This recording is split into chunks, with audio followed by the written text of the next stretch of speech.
omuyimbi Fake Fameka asiibyeko ne Spice Diana nga bali musiba munanga ate akaviiri so nga ate Zari kw'ossa munanga ate ne Shakibu omukwano gwazzeewo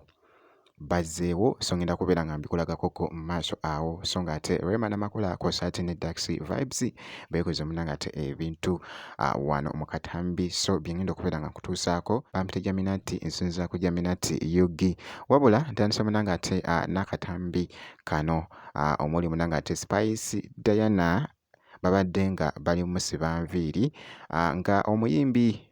Fake Fameka munnanga ate nga naye ayimiridde wano eruuyi muganda wange Fake Fameka kw'ossa ate ne Spice Diana bakutte nnyo akati munnanga ate ku social media bakutte nnyo munnanga ate akati obutambi obw'enjawulo bukutte nnyo munnanga ate omubabiro nga bulaga Fake Fameka kw'ossa ate ne Spice Diana bali bwe bati nkugambye nti Spice Diana babadde nga bali musiba munnanga ate enviiri Fake Fameka nga naye waali nga alaba ekigenda mu maaso kw'ossa ate munnanga ate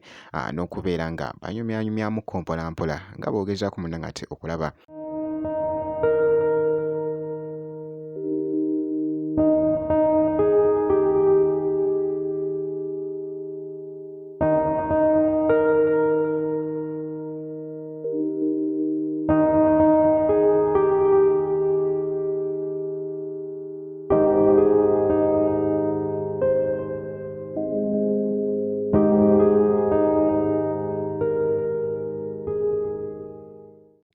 Fake Fameka kw'ossa ate ne Spice Diana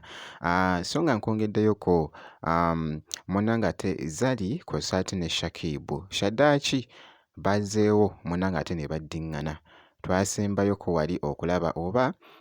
ku njawukana yaabwe gye buvuddeko nabikuteererayoko wano ku Jaminati Yugi baali bafunyeemu munnanga ate obutakkaanya era Zari n'awandiika n'ebbaluwa n'agamba nti no ebyaddala munnanga ate twawukane byatuleedinga nnyo munnanga ate okwetoolola ebiseera ebyo Shakibu yakolera munnanga ate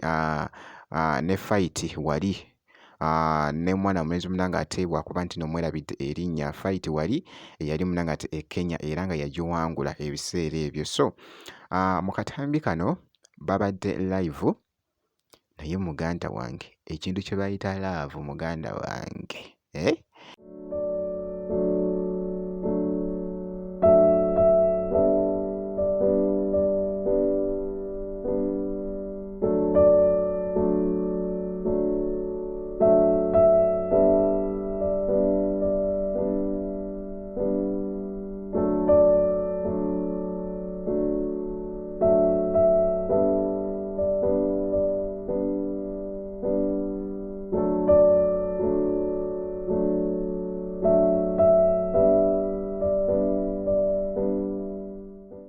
bazzeewo era nga bali fine era nga boogezaako okulaba simanyi munnanga ate ndowoozayo naye nga bw'atyo munnanga ate Shakibu kw'ossa ate ne Zari baddiŋŋanye so nga nkwongeddeyoko omukyala munnanga ate Rema Namakula kw'ossa ate ne Daxi Vibes mu katambi kano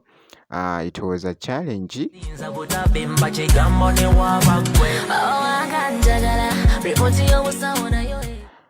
mu luyimba lwabwe munnanga ate onzise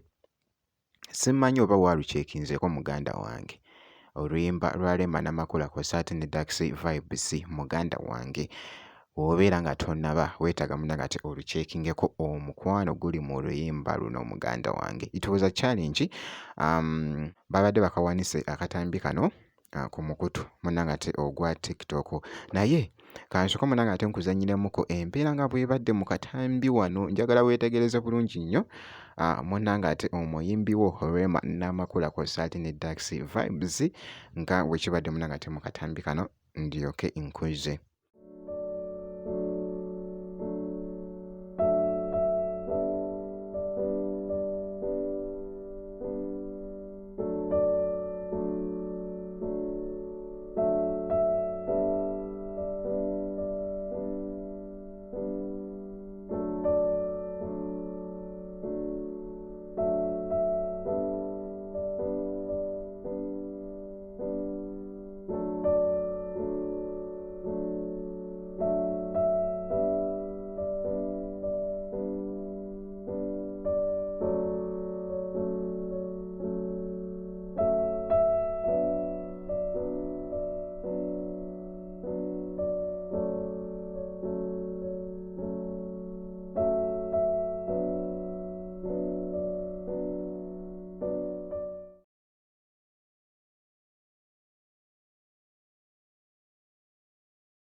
Engeri gye nkuzizza munnange ndowooza munnange ate ogezezzaako okulaba Rema Namakula kw'ossa ate ne Dax Vibes. Kaakati nno